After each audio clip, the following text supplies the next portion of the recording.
You've been wondering why you're here, who I am, why I'm doing this to you. So guess. If you guess right, I'll tell you. By the old gods and the new, I swear.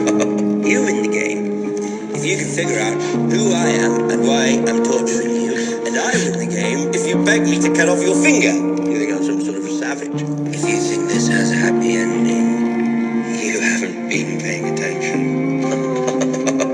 I win. Welcome to this podcast.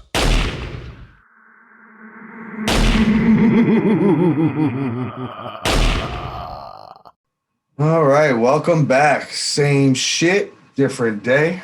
The podcast. What is this? Different day. Episode 7?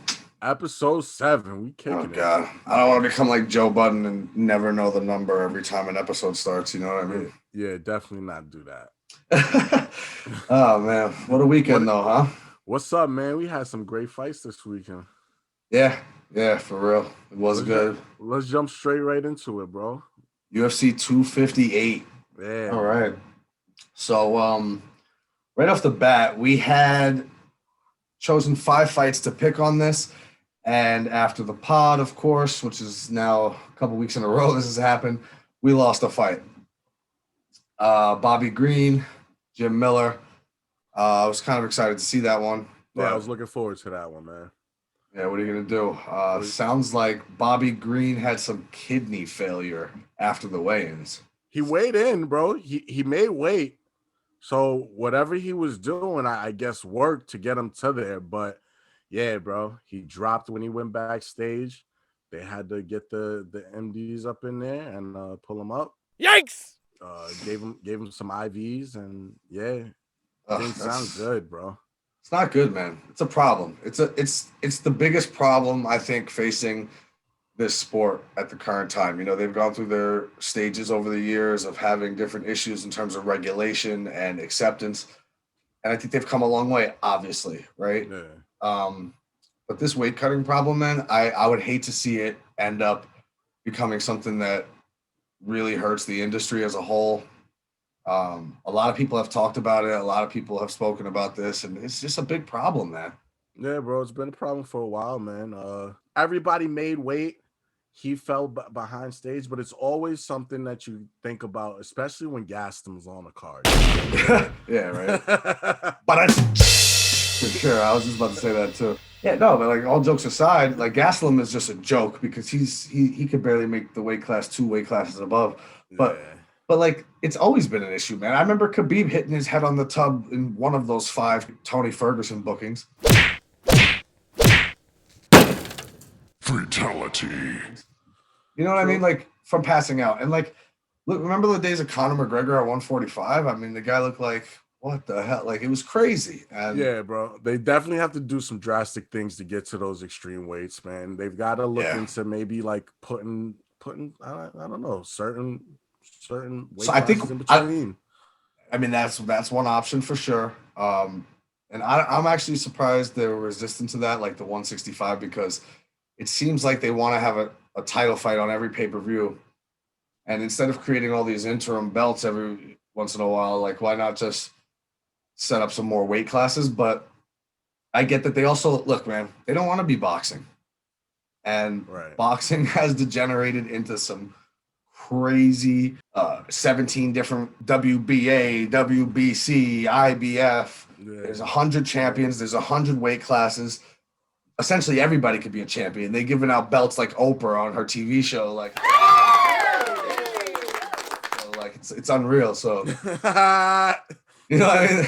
They don't want to become that either. Very true, but you know what? ONE FC is doing this thing, and don't quote me on it, but I know that I've heard it on a few different places that they have some sort of regulations in place to weigh you in as you go towards the fight. And you're not allowed to basically weigh a certain body percentage above where you're supposed to fight. I mean, it may be time, man, because you don't want somebody to, God forbid, somebody to fall, bang, hit their head and die when... Yeah, bro. Or their body just go into complete failure, bro, because these guys do stupid stuff to get down. I mean, that's basically what happened to Bobby Green. He whatever he did to get down, his body completely shut down on him. And the dangers in that, obviously, right? If your organs are shutting down, there's a danger there. But I think even the sense of like you could fall and hit your head, never be the same. Yep.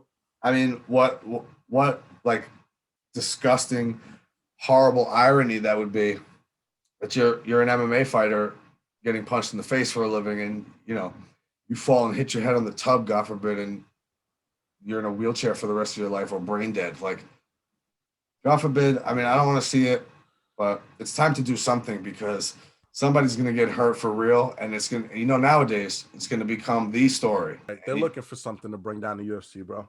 Always. I feel like the guys who cover the sport, these guys who couldn't get a job at ESPN if their life depended on it. And as the UFC grew, they created all these outlets like, MMA Junkie and all this stuff that these guys, I have respect for like the Ariel Helwanis. I think Ariel Helwani could do this.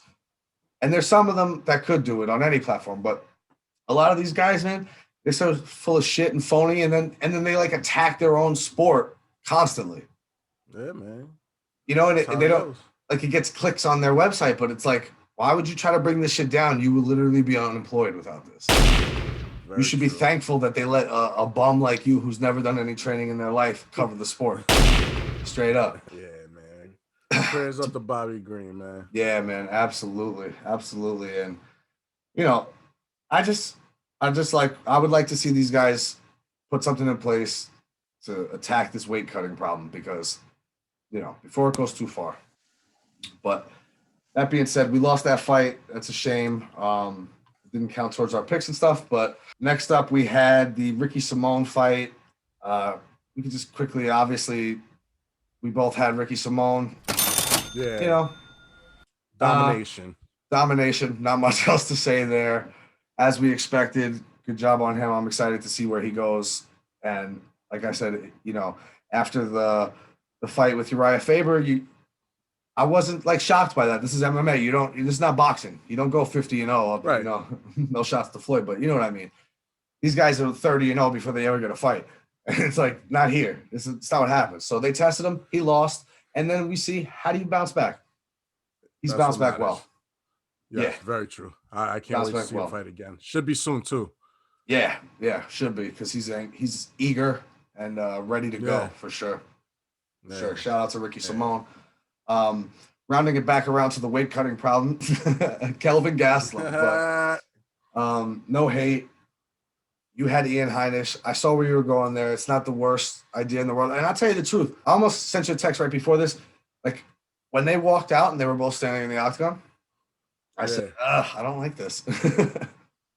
Oh, I don't really? like this. Yeah, I actually didn't. I just something I didn't like about it. I said the same thing, too. Yeah, well. I said the same thing.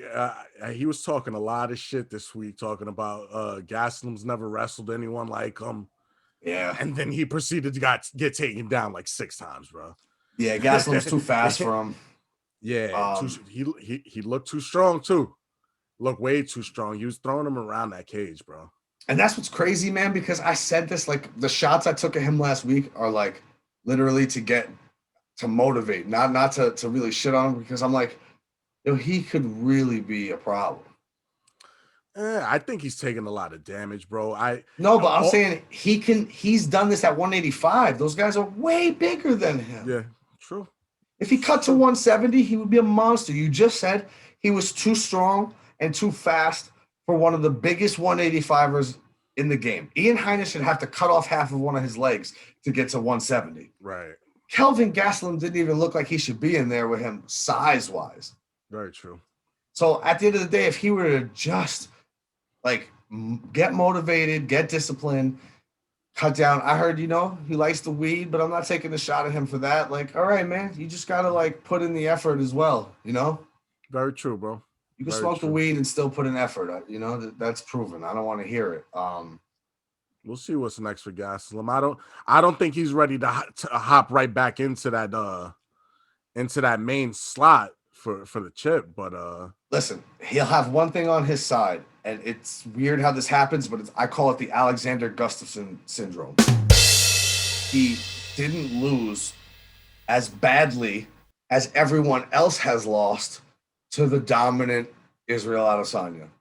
And while Israel continues to dominate people, you'll have to always consider that Gastelum gave him the best fight. I mean, that and 250 gets you on the bus, but it still somehow carries with these guys sometimes that like Alexander Gustafsson, he pushed John Jones to the edge, so he's clearly the second best. But like we saw how the rematch went, and I believe you in a sense that I don't think Gastelum's ready for that either, unless you take that momentum from the Adesanya fight and what else he's done at the 185-pound division, and you say, have a real talk with him and say, it's time to go back down to 170. Give us one good one at 170, and you're right in the conversation for, I don't think he's going down to 170, bro. Who's there to fight Usman? We'll get to that later, but who is there? Nobody. Gastelum, cut the weight, bro. You're like 5'9". Yeah, we'll get. You look flubbery. But you could go in there. You could be the next one in there with Usman, straight up. Like you could be after his next one. You could be up for the belt if you go for one fight. And I think he would honestly dominate the 170 division. I think he would. Unless we get to the championship. But I'm saying, like, I think he could beat a lot of those guys. And I don't know. I just want to see him do it. He's very talented, and I hope he doesn't throw it all away just by constantly having a weight problem that pushes him a little. There's guys who need to move up. And as we just said with the weight cutting problem, he's a guy who doesn't need to move up. Right. He's a little short for 170. How about that? I'm telling you, Wonder Boy's like 2-3 inches taller than him. Yeah. So, whatever. We'll see. Kelvin Gastelum, nice bounce back. He dominated. Ian Heinisch, as I expected. I said, he sucks. He's not the next guy to challenge for the 185-pound belt. Let's just say that. Maybe you were right, though. You might have been right on they were trying to serve up Gastelum to get him there. Right. But he failed, and he's too deep into the game at this point for this failure to really bounce back from. Now to transition on that, I noticed this week I'm copping a lot of pleas. I'm saying a lot of apologies for last week, except to Rachel Luba and Trevor Bauer. They could still. So on the bounce back trail and to transition, we got Alexa Grasso, who I was saying it all week, man. We both said it, but I was saying it all week. That girl looked like she's going to show up and sell you Girl Scout cookies at the front door. Yup. She's a silent assassin, though. Yes, sir. We call her Easy Money Grasso over here. It was too much, man. Macy Barber, and listen, I'm not here to tell you today, and this is sort of copping another plea after last week because I talked a little shit, but it's like, no, it wasn't talking shit. I just believed it. I said they're pushing her too hard, too quickly.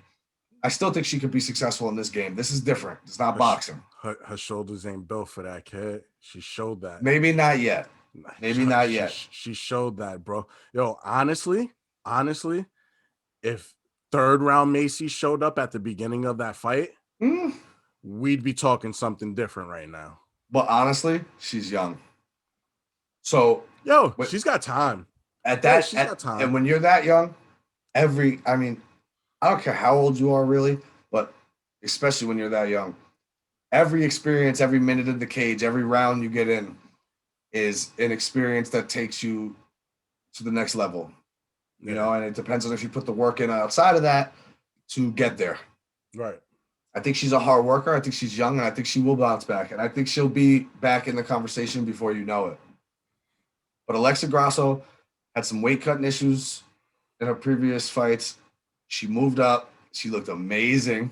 Oh, fucking pitbull out there, yo. Touching her up, putting the beats on her. I liked it. Moving, sticking.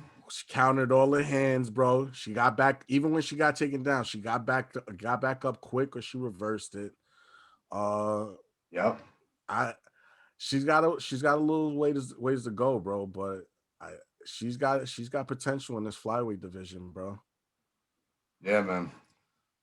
We'll see. We'll see how it goes. But I think, Macy Barber needs to get back to the grindstone. We give her somebody a little more reasonable at this stage. Right. Yeah. And I'm not saying feed her anybody because, like I said, this is not boxing. So we're not going to feed her 10 people who are cans. I think it's just that she's not built for that pressure. She's not built for that All right. That's my opinion, man. All right, but when She's you were so 21, young. were you built for that pressure I'm yet not either? saying I'm not saying it's anything wrong with that, but Well, is you it that kind of are. If you is say it she's is not it built for it. is it that they're pushing the UFC stars too quick, or are they pushing the wrong people? Wow. Asshole. Well, you know what? I think each case is its own. But, I mean, they pushed Connor that way. And look what Connor did. They pushed Israel Adesanya that way. Pressure bust pipes. What I'm saying, kid? True. My shoulders ain't built for that True. stage yet. The I'm only not thing I'll saying give that- her is she's a little younger. And it's like almost like the, And hey, there's no problem with that, but you got to be a little bit, maybe that being that young, you're not ready to take that fight from the top. yeah, no, is what I'm 100%. saying. And I think obviously you saw that. She's not. But I just wouldn't say, I would say she's not ready for that spotlight yet. I don't know if she's not built for it because in some way she did embrace it well. She made you believe it until these people started beating her. Maybe I used the wrong word. You're right. Yeah. You know what I mean? Like, I'll take that back. Yeah. it's like Sage Northcutt, right? He's another one that people question if they push him too quickly. And I get that. But so young. Now, don't get me wrong. That guy like broke his whole face in one FC, and I don't even know if that kid's ever going to fight again. That was he was just a glorified fucking Uriah Faber prospect. Yeah, maybe. No, definitely. He showed that. I'm just saying, man, he's young, athletic enough. He was strong enough to rip a phone book in half. I think that's better than I've seen. Like you think you look at him and he doesn't have as much potential as Ben Rothwell? Yikes! He looks like a hairy bear. And I mean the gay version, not the bear in the woods. I mean the gay one. What? You know what I mean? Like he's like if you looked at both of those guys, which one do you think has more potential to be a UFC champion? I'll take Sage Northcutt all day. All day. Nah, I take Ben Rothwell. I'm sure you would. I don't know, man. But then then you get like Darren Till was one, man. Darren Till I love Darren Till, but did feeding him to Tyrone Woodley that early on, because I don't know, that might but he's another one with the weight cutting problem. Maybe it was because he was 170, but now he just seems, I don't know, he's missing that what he was coming up with before he fought Woodley, Bro, Darren Till was killing it. He was killing it. He let the stage collapse under him, bro. And he's a little older, so I'll almost say I don't know if Darren Till's built for it. Because seeing like Jorge knock him out that way at the size difference between them, I'm not saying there's any disrespect to lose to Jorge, but it's a difference with like even Ben Askren. That was a nuclear missile that hit him. Yeah, right. But like Darren Till dropped Jorge in the first round was clearly way bigger than him. And to get smoked, flattened, and stiffened like that, that's not good, man. Yeah, bro. That's not good. That was worse than what happened with wrong people. Pushing the wrong people, bro. Maybe. You know where I think pushing the wrong people flies? Uriah Hall. Yeah, okay. He lands that spinning kick in The Ultimate Fighter. They've been trying to make me believe in him for years. Right? Immediately it was like, oh, this is the new Anderson Silva. Like, no. Unfortunately, First of all, love the let's guy. be real. I like the guy, but nah. First of all, the game has advanced beyond how great Anderson even was. He may have the highlights that we may never see again. But at the end of the day, a lot of the game was different back then, and he was a little bit before his time. Yeah. Because nowadays, I mean, you look at some of the guys he beat up like that, and it's like, how well would that guy do in today's UFC? Yeah, right. But still, all due respect, I don't know. Look, man. You gotta put those people out there, bro. You gotta go out there and you gotta showcase. All right, they're not good. This is the UFC, baby. They're not gonna hold your hand through this. They're gonna catapult you to success. Yeah, it's your job to fucking stand on that stage and take care of it, bro. That's true. And I mean, as we've said, as you saw, you've seen guys take that brass ring and run with it. Yeah. I mean, I think there's a debate here about Khamzat Chimaev. He was all the rage. He was all the rage. Funny situation with him, man. I mean, this whole is messing with that. And you can't be mad at him because once he gets back in the ring, climbing the ranks again, he might be in the ring with Usman. Maybe. All right, so moving along, we get to the main event. I am here With apologies. That man some respect, man. Put some respect on my name. Listen, I could be a man and say, I think everything I said about Kamaru Usman up until last week was true. Right. I think all I do, listen, they could say I'm biased in certain ways, but I'm not. I just call it as I see it. Right. And, my man with the foot stomps and the occasional, when I say knee punch, I don't even mean when you're in a clinch up against a cage and somebody punches your knee. No. I'm talking the knee punch where they're both standing squared center of the ring and my man throws a right hand down at the knee. And I'm like, what? Like, it's stuff like that makes me think, like, what? And, I'm not a guy who disputes wrestling either. You could tell them, I love it. When Khabib takes you down and mauls you, there's an art to that, man. Yeah, exactly. Size doesn't even matter when it comes to, like, throwing hands, right? Because a big dude could get knocked out, like, if you hit him the right way. We both the same height when we on the ground, motherfucker. Yeah, but, like, two guys who had to weigh in around the same weight and, like, one of you, so you're about the same size in general senses, right? And he's able to take you down, hold you down, beat the shit out of you, and you can't get yourself up. It's that's a shitty feeling to be in. Right? It's like that's a shitty feeling to be in. I mean, it's terrible for another man to just hold you there, like, and be like, nah, you're not getting up. I'm gonna slap you around. I'm gonna talk to Dana White over here. Like, it doesn't matter, Usman was doing more of like, if I hold you up against the cage and I'm the guy without my back on the cage, I'll win this fight. Right. And that's gross. It's gross. This one, man, I gotta give it to him, man. I'm done shitting on him. You gotta show him the respect he deserves. That's why I didn't call him Marty Foot Stomps.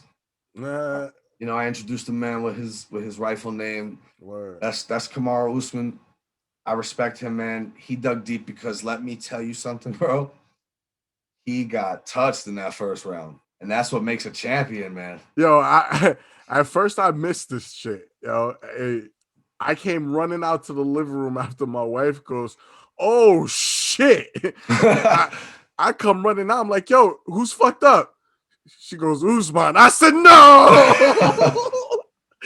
I said, I proceeded to watch what I thought was a clone, bro, because he didn't look like himself after he got hit. And I caught it on a replay after the round, and boy, howdy, did he get shellacked. 100%. Yeah, he definitely had to clear the cobwebs for the remainder of that round. Yeah, almost till the very end of it, he basically was just surviving, like in survival mode. Like, all right, I have to just clear my head because I think there are a couple narratives that I see after the fight for sure. I said last week, these guys both know going into this who's truly gotten the better in the training. Yeah. And to tell you the truth, I see it and I think to myself, they actually have faced off full speed. I think it was probably pretty even. I think they're both great grapplers, but I think one thing stood out for sure. Usman must have gotten subbed quite a few times from Gilbert because he was not trying to go down. No, he avoided that. I gotta say, man. No, and not even in a disrespectful way. Smart. A game plan way, exactly. Yeah. It was like, you know what he said? And I gotta give him the same passionate when it comes to respect as I did with Clay Guida and Alistair Overeem last week. Yeah. He said to himself, you have one way to really beat me. Exactly. That's to sub me. Now, exactly. The punch he took in the first round, I think, shook his whole world up because I think he said, whoa, I was not expecting that. Yikes! But I think he looked at it like you have one way to beat me, and that's to sub me on the ground, and I'm not going to let you do that. Yeah. And my God, the man has some sense. He has great fighting IQ, you have to say, man. And that was proven. Word. That was proven. And I think I got to give him the respect, man. He, more than anything, he had that game plan, and that's typical Kamaru. Bro, he found that jab, and it was bad. Ooh. It was bad for Gilbert, bro. That was the meanest jab I ever seen in MMA, except for maybe George St. Pierre versus Jake Shields. He jabs his eye closed in that fight, basically. But it's the same. I see a lot of similarities between Usman and GSP because they went through that stage where they're just smart IQ guys who go into a fight saying, if this is how you can beat me, like I think George St. Pierre could have out-grappled Jake Shields. Right. But Jake Shields' number one thing is grappling. Mm-hmm. So if you're not going to, like, if that's the only way you could beat me, I'm going to stand up here, not let you take me down, and I'm going to jab your face until your eye closes all night. Bro. And Usman does similar stuff, but what I give him the most respect for, the reason I got to say now, like, no matter what, you must respect this man, is because he was rocked. And that all game plans went out the window. It was like, hold up. Bro, he had to hit reset. He had to hit reset, and he did. And that is where champions are made. Like that, like, as far as I'm concerned, I don't care how many defenses he's on. That is where I said, okay, look, he may even go back the next time and have another foot stomp affair. But I'll never disrespect him again because I understand the aspect of I'm going to win at all costs. Right. That doesn't always have to be a slimy thing. You know, it doesn't mean I have to poke your eyes when the ref can't see. Yeah. It also could mean I know the only way Jorge Masvidal could beat me is at distance with a flurry of punches. Yeah. So I'm going to stay in his chest, and I'm not going to let him do that to me. I get that. I respect that. Game plan. But I saw the man dig deep. He's a true champion. I don't care what happens for the rest of his career. He is an absolute true champion. He showed the heart of a champion. To get rocked in that stage against a guy listen, he could have rested on his laurels too. If that's Tyron Woodley, he don't get up. Exactly, bro. Because Tyron Woodley was done being champion. He was over. He said, fuck it, I'm already there. Kamaru Usman showed that even with all the accomplishments he has in place already, he still was not ready to let it go. Yep. And I'll tell you what, Jorge better watch out if they do this rematch. Is that what you think they're going to book next for him, bro? I'll tell you the truth. No. I think that's all the rage. I think that's all the rage right now. I don't think so, though. I get the feeling, honestly, that Usman is going to come down off of that. I think he was feeling a little. But I can see him doing the tough thing. The tough thing starts and ends with Jorge Masvidal. They are not coming back to tough without Jorge as one of the coaches, I promise you. Because all the respect I have for Usman now and all the respect I had for Colby Covington even before all this, fact is, Jorge Masvidal is going to bring the people to the door. You know what I'm saying? Like his fight with Usman does 1.2, 1.3 million buys because of Jorge Masvidal, not because of Usman. Not yet, at least. So right. I don't know. I think unfortunately, it has to. What they want is what they truly want. They don't even care about tough right now. They're getting that from. They found a better tough model with Dana White's Contender Series. Because now we don't have to wait But they're bringing it back, no? They are, but why? That's my point. My point is not to say that they're not bringing it back. My point is it's not really about tough anymore because I think they adapted tough into the Contender Series and it's a better model because now we don't have to wait 8 weeks for them to shoot. And then we have to wait for that to be edited and fixed and then put it on air. And then these guys get to come back and fight again. Now we get to see them one night. If you show up, you know, you get a deal. That's it. We'll see you again. But I think the point to bring it back is to literally almost give a TV show to Jorge Masvidal. I'm telling you, it's kind of always been what it's been. In the very beginning, it was really to show it got them off the ground as, you know, to show these people as human beings. Right. And to stir up drama and do anything. It was the era of reality TV. That was never really reality. But nowadays, that's kind of dead for the most part. And it's like, now I think it's like we need more content on big stars. Gotcha. So I just think the Jorge Masvidal, you know, the whole gimmick, I just think he's the one that they're trying to put on. Because obviously, like, of course, we would rather it be Conor McGregor, but like, we're going to let that sit for a while because he's going to be motivated to get back in that rematch. Yeah. So let's go with the next one. And I truly believe that's Jorge. Because like Nate Diaz is cool, but you can't put Nate Diaz on a TV show. My man sounds like he's not like, you know, he's just not. Like talking's not his thing. You know what I mean? Not for that long. Eventually people will be like, oh my God. Wow. But asshole. What I heard is they were so close to booking Jorge and Colby to do The Ultimate Fighter. I heard Jorge is like, fuck that. I'm not trying to give him any shine on a TV show with me. And why would I'll fight him. He said, I'll fight him, but I'm not doing The Ultimate Fighter with him. Right. And then Usman gave him, as Ariel Helwani said earlier today, he gave him a big gift by saying, "Oh, I'll take that fight." And now, Jorge's like, "Okay, yeah, I'll do the Ultimate Fighter with him." Right. And I definitely want to fight for the title over fighting this kid. Despite all the beef, I just think he gave him an out, and now it's but I get the feeling Usman's the one who's going to back down later. And not say back down, but I think him being like, you know what? He don't even deserve it, yo. Why would you even want to do the show though? Unless there's a bag. Why am I going to go do that? Well, I mean, the one thing missing from Kamaru Usman's game, I think a lot of people left Saturday night respecting him, but I still would say he's not like a star on the level of the top stars in the game. So maybe it's exposure. Maybe. But you know what'll happen? He'll end up coming off his phony. I get the feeling still. Not to keep knocking him, but I don't even think he would do it. I don't know. I just hope we don't have to see Ali Abdullah Sleaze on that shit at all. I do not want to see him. Definitely, if there's a camera around, you're gonna see him. I hate that guy. I tell you, I don't understand with some of these guys. Some of these fighters that I really respect, I can't believe they have that guy as representation. I mean, he seems to do a good job in that sense, but he's so slimy that I don't understand why anybody would want to deal with him. But got them connections. Yeah, I guess so. That's for sure. The connections. That's always kind of been his thing, right? Yeah. Whether it be like or the UFC, I guess.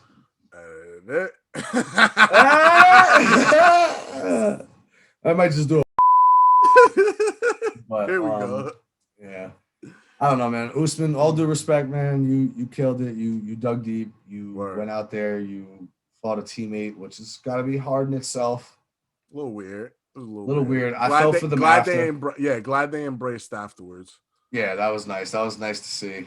And I mean, I don't know. I see where we go from here. He may do I don't know what else is really left. He's kind of beat all of them. Obviously, I'd love to see the Colby fight again because I think that was truly his closest contest. Yeah, I don't think he's gonna give him that fight, but you're probably right. Yeah, I don't see it, bro. That was a good fight. That was a good fight. Yeah, for sure. Everybody else, I don't really want to see, man. Honestly, I don't want to see him against Masvidal. I think they're gonna catapult this kid Hamzat, bro, and in a year, bro. In a year. Yeah, but see, you know what the problem is with him?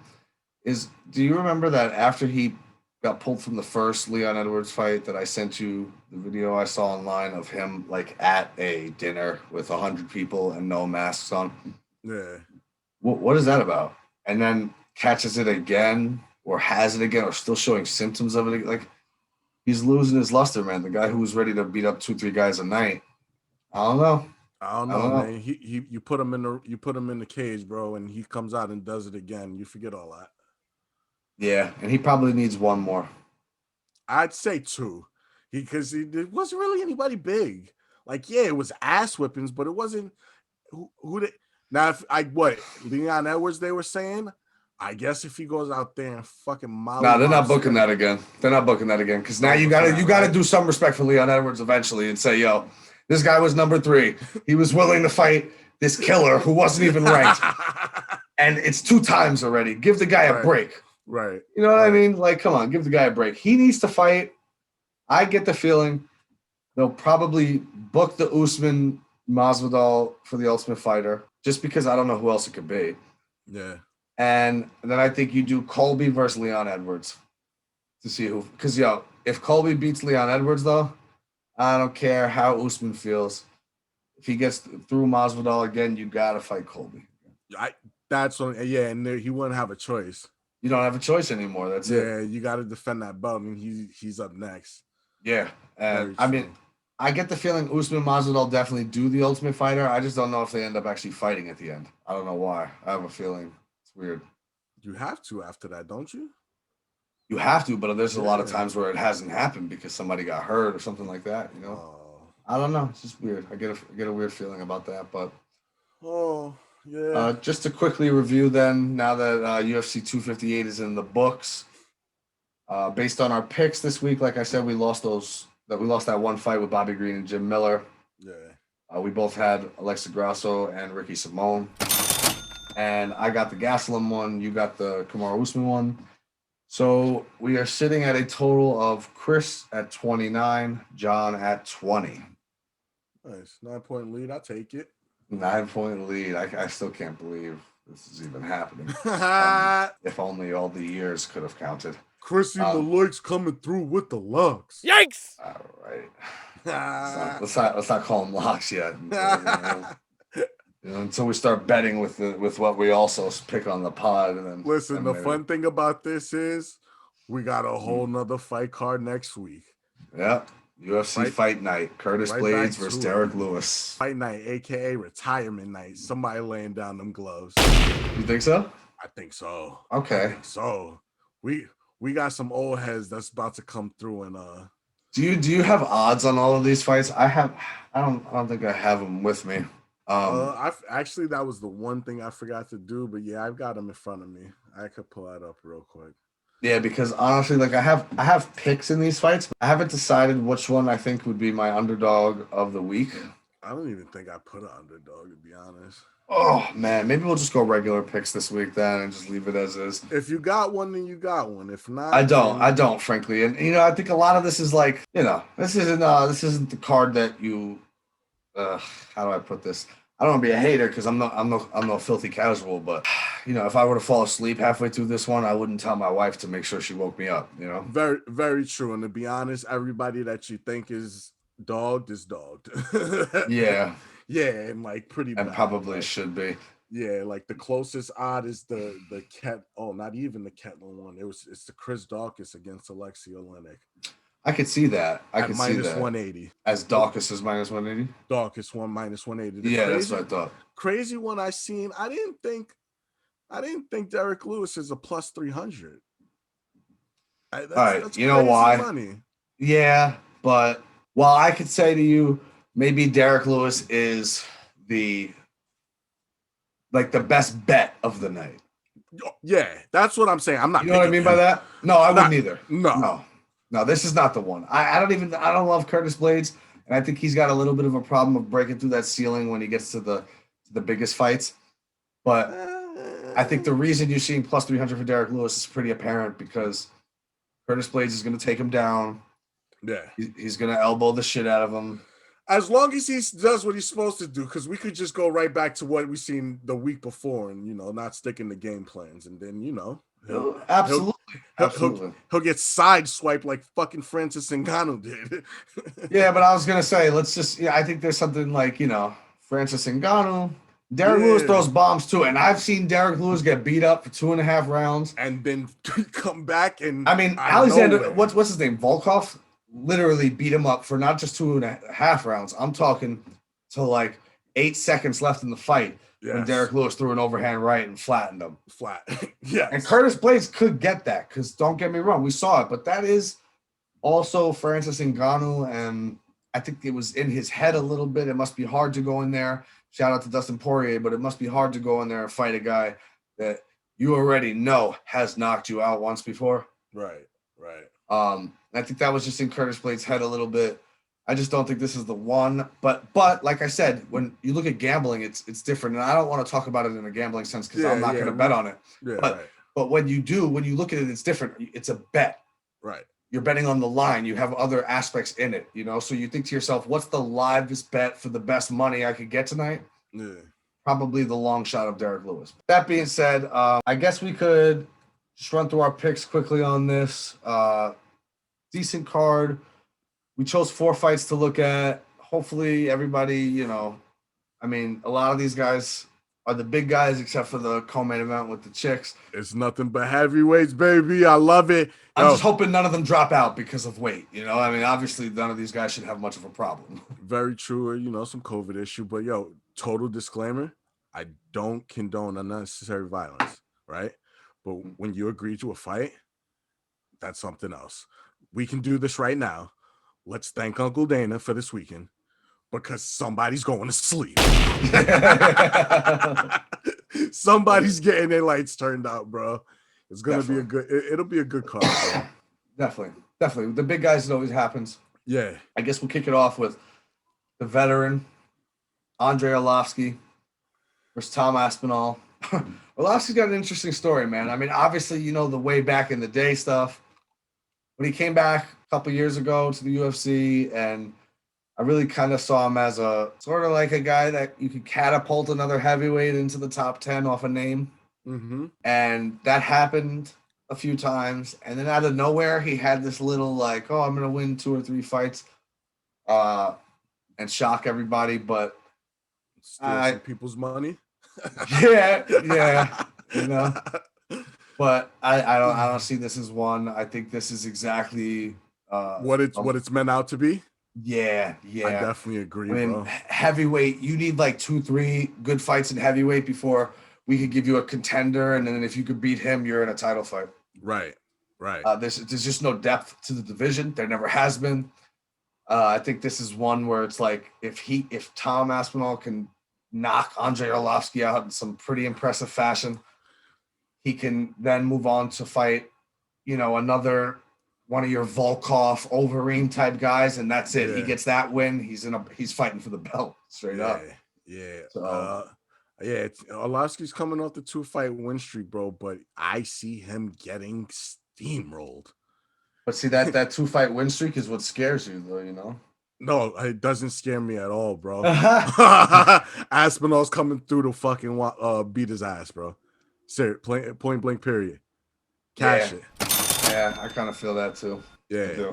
Next up, we got Alexei Oleinik, Chris Daukaus. Daukaus is another guy, a big heavyweight. Yikes, bro! Somebody they trying to catapult. Another one they're trying to catapult. Yeah, for sure. I mean, I'll let you take the honors on this one. I went for the first one, but Daukaus on a 2-fight win streak in the UFC, both first-round knockouts. He's a dog in there, bro.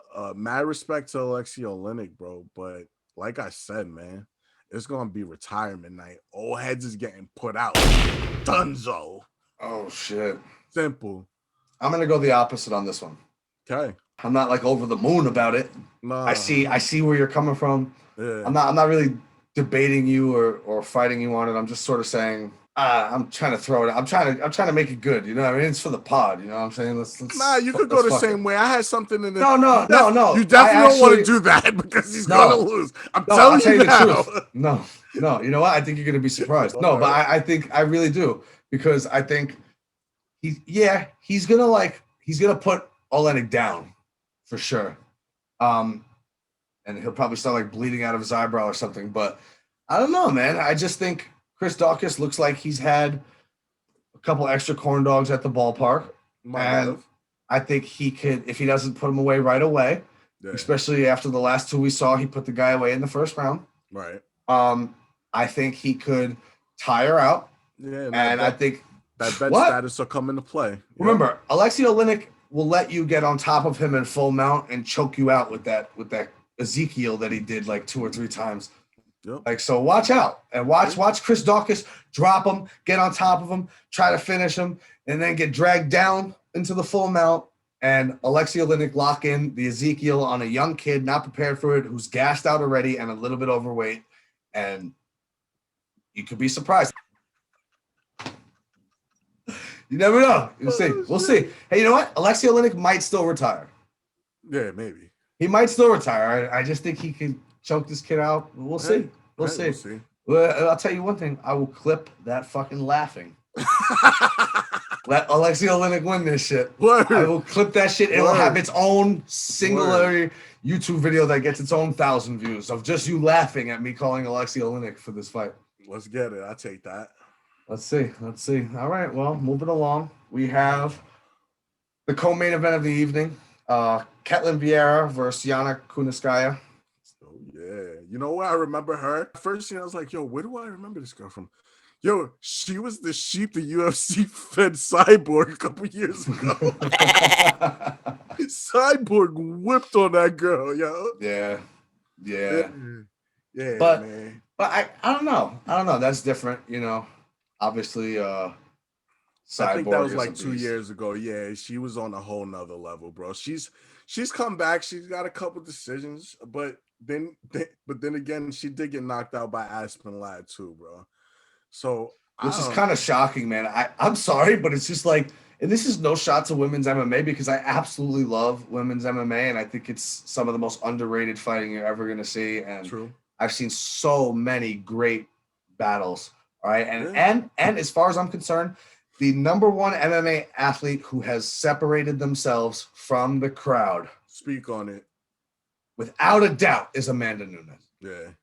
I'm a big John Jones guy. I'm not trying to hate on him. You know, even the Khabib shit, I get it. Absolute domination. No one has separated themselves from their competition the way Amanda Nunes has. Yeah. And nobody, I'm sorry, nobody has the mantle of skulls from the greats of her division. Like I'm talking, like John Jones is very close. Don't get me wrong. Yeah. Because he beat guys from the generation before him, and he beat guys from his generation, and he's now moved on to beat guys from the generation next. Yep. But I have to also say that the guys he's beat from the next generation, you could see the gap starting to close. Right. Amanda Nunes, and you know what? There may be less of a history in female MMA, so that has to be considered. But she has separated herself far and away from everyone else. Very true, bro. But like Cyborg, Amanda, you know, all them they're just a different level from these girls. You just don't see too many knockouts was my whole point of all of this. Right. You know, you get the knockouts from Amanda and Cyborg because they're just like another whole level. Yeah. Most of these girls, I feel like I don't mean to knock it. And you know, it's like I definitely respect them more than anything and I love the fights, but they just like 85% of them, I feel like, don't quote me on the number, but I feel like 85% of them go to decision. Yeah, it's true. You're almost betting a losing bat. Don't get me wrong. You get like Polyana Viana, who goes out there and just throws the armbar on the chick last week, right? Fatality. Word. First round too. Yeah. Like she lost not her last fight, maybe the fight before that, and I think she's angry and ready to bounce back. I respect that, but my point is they don't go to they don't get finished many times. So when you get finished, and it's not, I mean, Aspen Ladd, you know, I respect her. She's a good fighter. Yeah, but I don't see her as like a knockout machine, though. And definitely not. Shouldn't be in that position. it just says so much, you know? I mean, despite Caitlin Vieira, despite her little hiccup with Aldana, I've got her running through this bantamweight division. Kuniskaya is not gonna stop her. I got Vieira by decision. Yeah, I'm in line with that. I gotta go the same way. I just, you know, I like to make things interesting, but you can't just look stupid now. Like I just don't see it. And I mean, don't get it wrong. When it goes to decision, anything could happen. Right. Yeah. Very true. I wouldn't be surprised to see a close fight. I don't necessarily think these two are like miles away from each other. I just think Ketlin Vieira is more promising for the future, I guess, and at least for the short term. I don't know. We'll see. I think it could be I just get the feeling no shots, but it's just like, you know, I don't think this is going to be the greatest fight we've ever seen. Oh, this is definitely a fight I'm either A, going to take a nap on, or B, go take a shower to refresh so I could watch the rest of this card. Oh, my God. You Grandpa Twitter fingers. You better watch out. They'll come for you for that. For what? You know, it's because it's like the only women, but I can't help but think when I look at the placement on the card that they kind of were like, yo, do what you got to do before the main event, right? Yeah, 100%, bro. 100%. It's a shame to say, but because I respect the women's fight so much, I don't know. Shock me, and then I won't talk shit. Yeah, I mean, who are we kidding? You'll be asleep by this point. You know. Yeah, if this was a 3-title main event, you'd be asleep by this point. You are going to be sleeping during the Ketlin Vieira Yana Kuniskaya fight. That's the best bet. If your bookies, hey, I told you I wouldn't do gambling anymore, but I'm here to give you an ultimate winner. If your bookie is willing to take that Chris will be sleeping by the time this fight is airing, oh my God, let me know too, because I'm ready to throw in a couple million on that too. If I'm up, I'm live streaming. Come watch it with me Saturday night, huh? Yeah, nobody hold your breath. Because we're not trying to be responsible for anything bad, you know what I'm saying? Oh man. Shit. All right, so we both go Vieira. We kind of touched up on it already, but what you got for the last fight? Man. I mean, you know, Curtis Blaydes, man. I don't think he's ever getting the belt unless the right matchup happens to happen for him. Yeah. I just can't. I don't know, man. Derek Lewis, I like him and I get why everybody likes him. I just see a lack of discipline with him as well. And I think he could be a lot better if he just dedicated a little more to himself. I wish this was a little later and I could see what he's been like going through these past couple months through COVID, because before the whole COVID shit, like he had a great mentality going. I wish this was a little later in the week so I could hear him, but as of right now, I think I agree with you, bro. Blaydes by KO. Oh shit, really? Yeah. Nah. No KOs. Can't see that. Decision? Derek Lewis is tough. Curtis Blaydes by decision. Yeah, for sure. Okay. So I don't have an underdog, right? So you got an underdog. So how about I take my Blaydes by KO as my underdog? Wrong. Yo, that's a plus money bet right there. No. That's like the second. That's like decision. That's like the second. That's like the second most likely outcome of this fight. What are you talking about? Like Blaydes by decision and then Blaydes by ground and pound TKO is like the second most likely outcome here. For a guy who's minus 300, like say it was a big plus money. Fuck that. Now you want an underdog of the week? Go with Derek Lewis, bitch. Dude, go with Derek Lewis, bitch. Let's see you be about it. Be about it. Stick to that. No Curtis Blaydes, bro. Oh man. All right. We had a little break for the Patreon content that has to be paid for. Yeah, right. But seriously, that would be some funny shit. It'd be some funny shit. All right, yeah. So, fuck your extra points. You're definitely not getting any. Take Curtis Blaydes by KO. We can have a side bet though if you want, a little 2-pointer. I think Curtis Blaydes by decision. You take Curtis Blaydes by KO. Wrong. Okay. And I mean, I guess if a sub happens, we just wash it. But we could go with that. I'm good with that. Word. We could do that. Sounds good. Mark it up. All right, I'll add that to the list. And that'll wrap things up for picks this week. We will recap all of these next week after the fight night. Very MMA heavy episode. There was a few things going on in other sports, but I don't know. This just felt right to go very heavy MMA this week. Yeah, man. We discussed this earlier in the week, and we were both agreeing that this Bellator light heavyweight Grand Prix, man. What? Bro. Okay. It is lit. Bro, it's what I've been asking for years. For years, kid. And they're gonna do it with the light heavyweights. They've done this before, but it was with I forget what it was with. They're doing this with the light heavyweights, bro. Yeah. Fucking genius. It somehow kind of looks like the lost and found bin of the UFC with a lot of these guys. All due respect. Asshole. I ain't mad at it though, bro. I'll take it. I'm not mad at it either. Advertised it with your boy Joel. I love you. Yikes! And, he's fighting Anthony Johnson. Wow. You got bro, banger fight. I don't care what you say. It's the UFC lost and found, but bro, I'll take that fight. No, yeah, that fight. Nah. That's not the UFC lost and found. That's a scrap, bro. That's one the UFC wants back. I gotta say. Yeah, I'm excited for that. It probably cost Bellator an arm and a leg, but I don't think UFC was paying that for that. I feel that. I just think I don't know, man. Anthony Johnson, I get it. You probably got paid more money to go over, and I mean, definitely. All due respect to Yoel Romero, because this is not one of the easier fights he could have in MMA. But I feel like just the concept of going to Bellator. You get a little bit easier competition. He definitely didn't know Yoel Romero was going to be his first fight.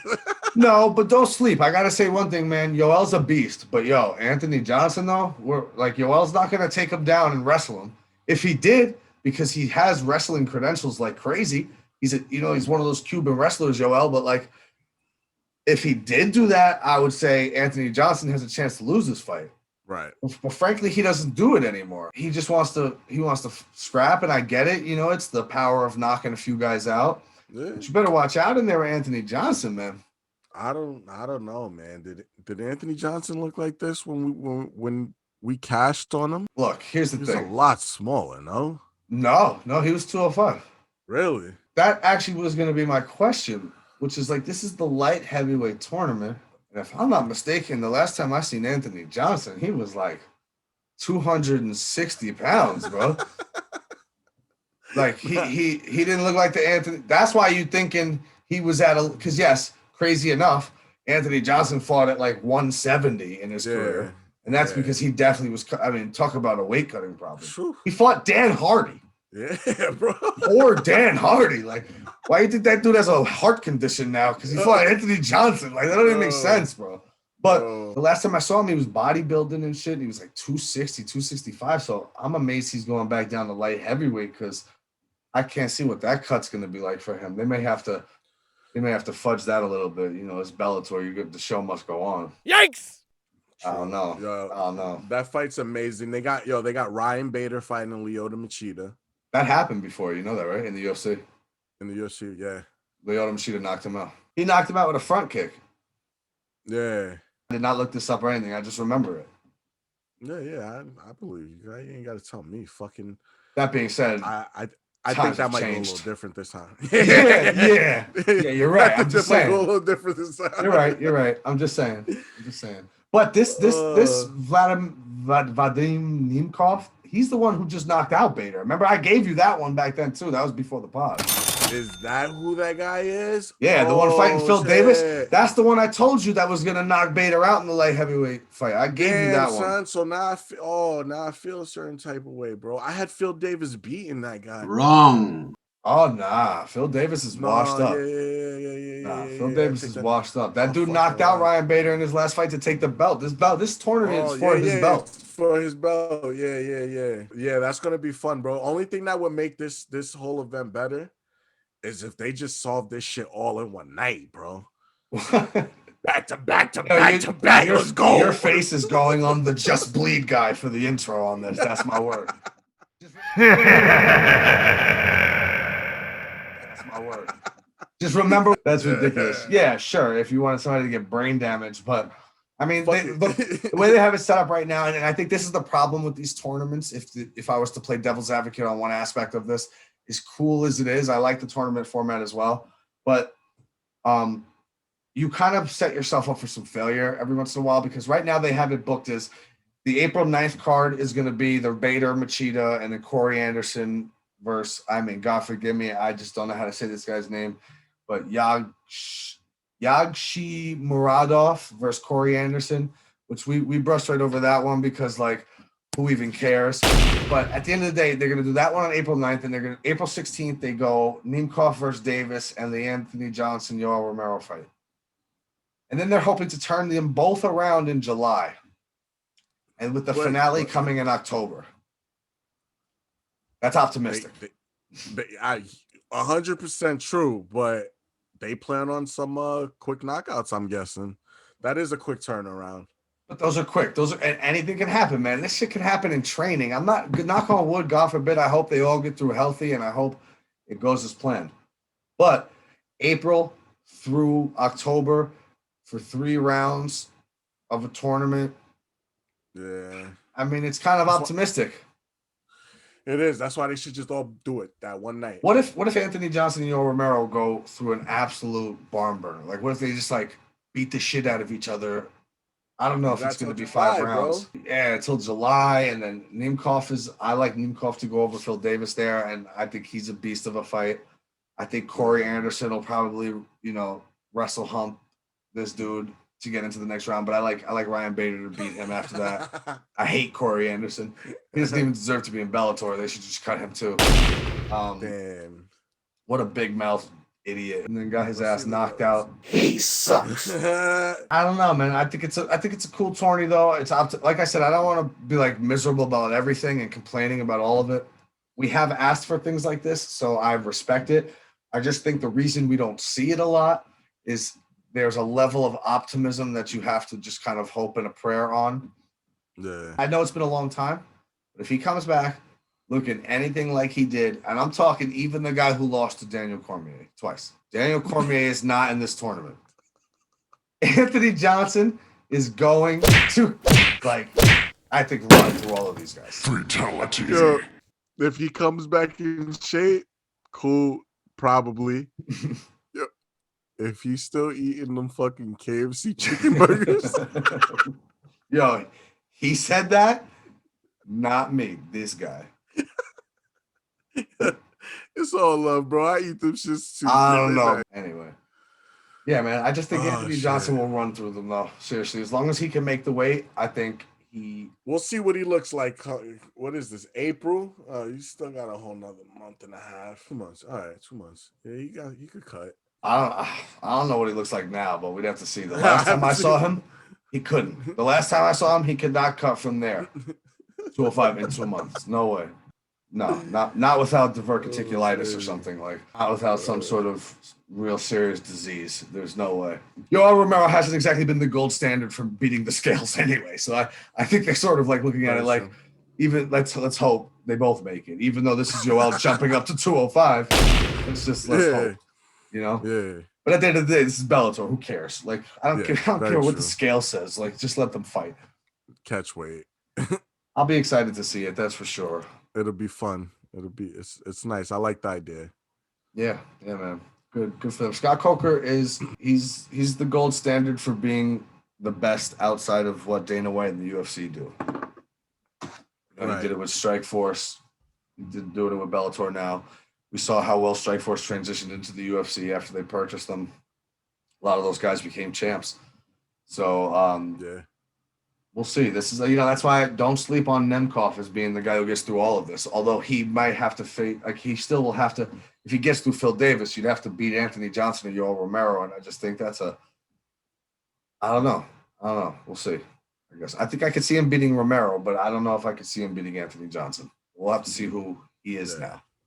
It's been a couple of years, Ryan Bader's still the heavyweight champion, I think, right? Isn't he the heavyweight champion of Bellator too? I'm surprised he's actually going back to the light heavyweight waters. I figured he'd just stay up. I guess we'll see, though, man. It's exciting. It's cool. They got themselves, at least got us to talk about it. We don't usually talk Bellator, so. Exactly. They're doing something right over there. Yeah, for sure. I'm excited to see it. Yeah, I mean, I don't know, man. Is there anything else you wanted to cover in sports? I think we've gotten plenty of MMA content out tonight. I'm not sure if much else is going on. So let's keep this a UFC podcast. MMA. Let's keep this an MMA podcast. Add it. Nope. Stay. Filthy casual. Filthy casual.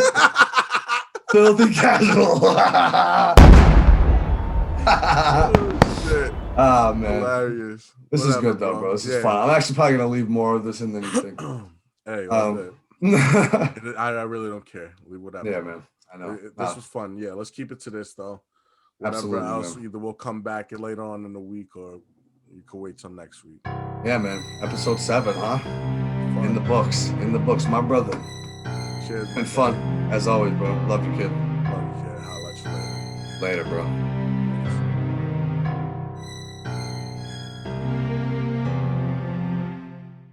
Put some respect on my name.